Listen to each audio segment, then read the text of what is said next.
Good morning, people of God. Good morning. I pray and I hope that all is well with you. It's been a while, 2 weeks actually, that I haven't, that I,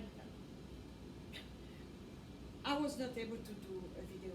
I was really in a very dark place in Christ. A place where I didn't have the strength, the mental strength, to sit here and to gather my thoughts because I don't have a script, I don't read, I talk to you from my heart.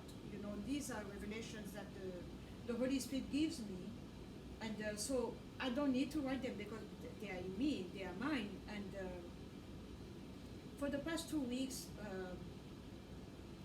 things were very, very, very extremely difficult for me in my mental, in my soul, and in my spirit because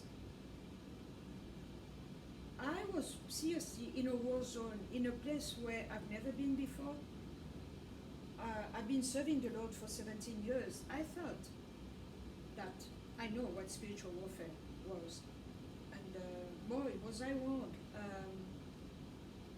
I discovered so many things. I was exposed to this new army, new to me, but they have always been here from the beginning of the world.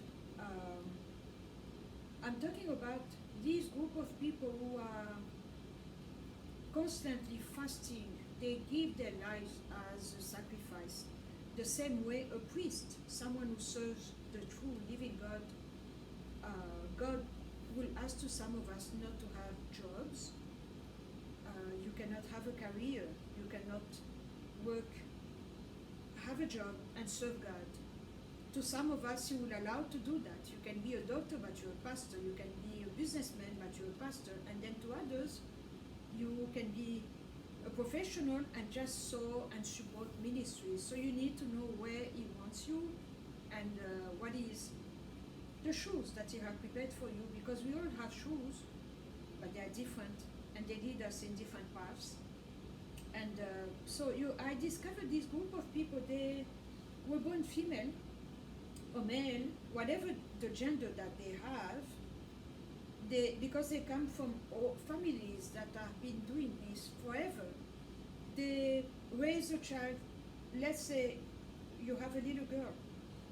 She's born a female, and they decide to raise the child as a male.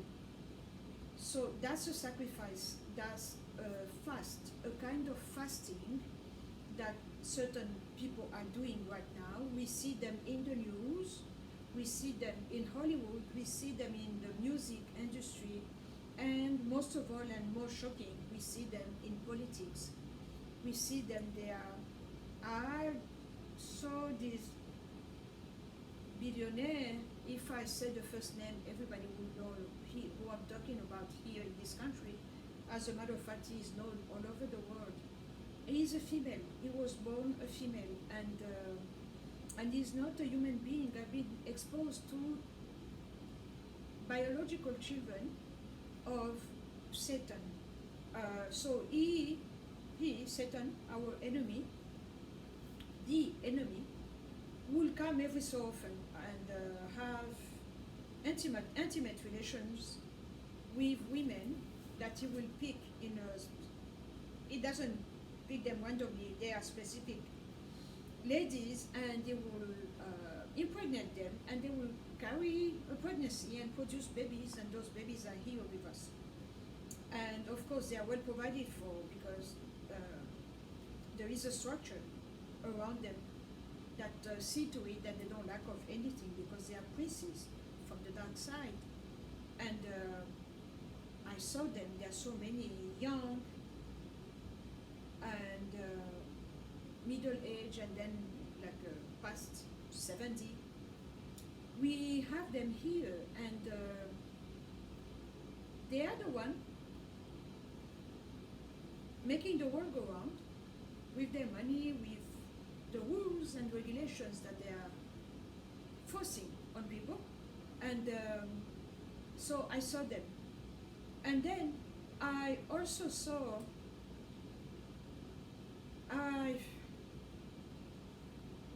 was taken by the Spirit of God in a vision. And I heard so many meetings, so many meetings and plans where they are planning and projecting and putting in place things that are really, really, really scary. And the last portion is that I saw them. We went into this place where, again, that man I told you about, who is living, we know him as a man, but he was born a female. He's so powerful that I saw him. I was looking for my glasses. I have another pair of glasses, but I could not find them. I have a very good memory. I know where I put my stuff, but I could not find my glasses.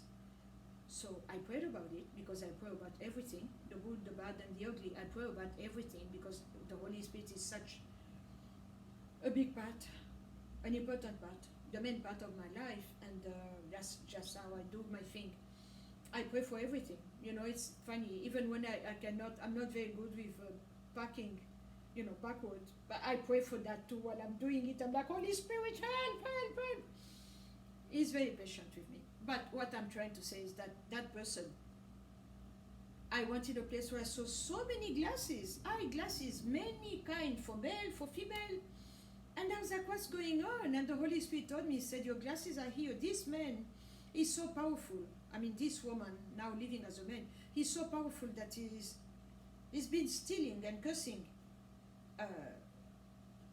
pastors and taking their vision and their sight, the spiritual side. So he's becoming bigger. You know, like a leech, when they cling on you and they start sucking your blood, you are going down, but they are going up because they are taking from you. And that's what this man has been doing. So we took back our vision, our sight. And he told me, he said, they go on social network and they scan, they see who is anointed for real, and they can gauge the kind of anointing that you have. And if it's something that is legitimate, they will come and try to steal it, because now we are dealing with people who steal anointing. They do that. And we took it back. This was really, it really shook me to my core, because I'm not a pastor, but then I realized that the body of Christ doesn't depend on pastors. Don't get me wrong, we need pastors. I'm a member of a church. I love the church. I will never stop going to church. But I see that our church is going downhill. We have our issues here in America, but in Africa we have other kinds of issues. But money is a big problem, because when they are telling us that you need to give money so that the pastor will not have worries, so you can hear from the Holy Spirit, that makes me smile. I'm giving out of obedience because I know that tithing is a must. I tithe, I sow seed, I give money to the church. I have ministries that I really look up to, that I respect, and then I give money. But the fact that we tell people give, yes, there is that verse in Matthew 6:38 that give, it shall be given unto you, good measure, pressed down, shaken together, and running over. Amen, going to put into your bosom with the same measure that you gave. The same measure will be used to you, given back to you. It's a Bible verse, yes, but we cannot put the whole gospel, a whole sermon, 45 minutes, talking about money. It's when the Holy Spirit gives the anointing when you are at your lowest, not when you're in a private jet. The jets will come. If He purposed that for you, it will come. But in the meantime, we cannot despise small beginnings, because those small beginnings are where it will dump you or put you in that pool where you fight with enemies, where you need to train your hands for war. That's when He's going to give you your armor. That's when He's going to give you your shield and everything that you need to be a warrior. It's when you are at your lowest, that's when you get the best. And then you start going up, because usually you need to build your house on the rock and have a solid foundation, then you can go up. Otherwise, the wind will come and shake you, the rain will come. You know the Bible verse.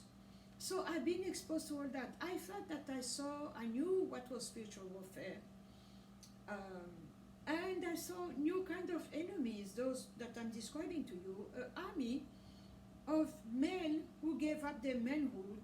Some of them had a complete ablation, that they just removed the male part, and the doctors created a female part, but the DNA is masculine.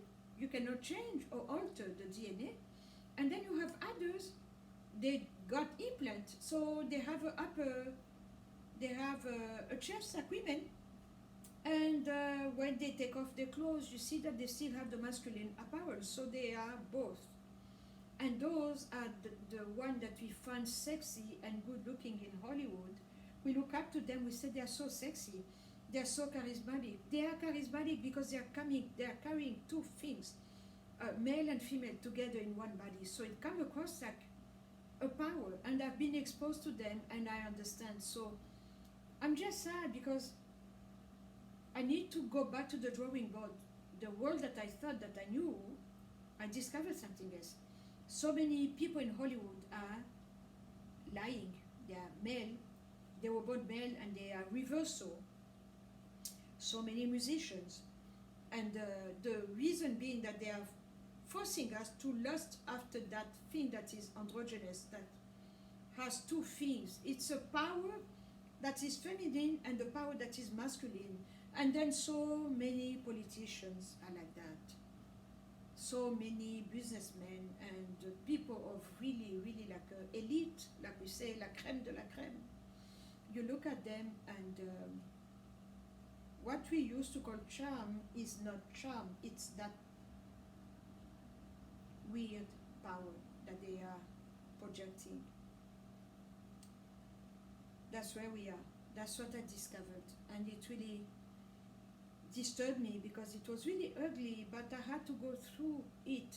I could not jump, I could not cut corners, or run away. I kept thinking about my favorite prophet, Jonah. And I was looking for a place where to run, run and hide and say, no. But I could not find a place. So that's why I didn't do any videos for the past 2 weeks, because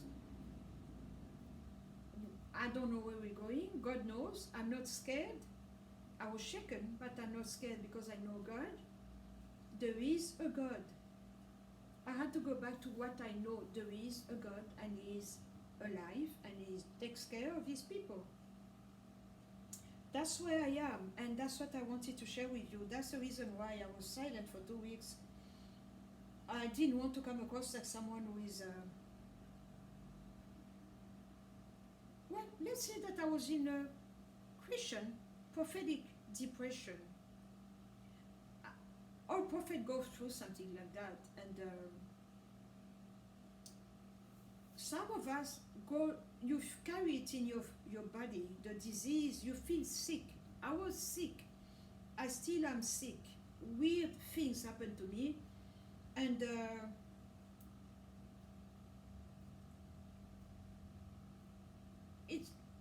I was just talking to God and listening to gospel music because none of my siblings pray, at least not like me. I think I'm a freak. I went really to the other side. So, from A to Z, I think I'm at the end.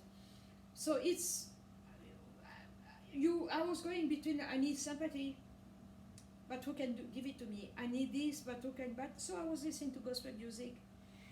I have certain ministers that I watch on YouTube that can feed me, because these are not the things that we talk about on Sunday, because people will run away from church, and yet some of us have to deal with it, and I was dealing with it, and we should talk about it, serving God and crying, serving God and carrying your cross, serving God and having sorrow in your heart. That will help so many people, because I'm discovering it myself,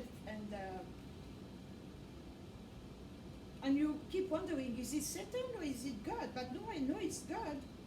So why this, why that? Because the church doesn't talk about it anymore. And We see God like a big Santa Claus or like a big vending machine. You insert your coins and you receive what you want. You receive what you ask for. Right now, I snap my finger, I get it. But that's not the God that I'm seeing. That's not the God that I'm serving. My calling is different. And it's a very lonely place. And again, I'm glad that I don't have a husband. I process my sadness, my thoughts, my depression, and then I know how to get out of it, and I have to go through it, and this is my calling. It's not a funny one, it's not fun, but someone has to do it. So I'm better, I'm going to be better, my health, I'm coming back to what I usually know, to what I usually am, but it was a very weird 2 weeks. That's what I wanted to share with you. God bless you.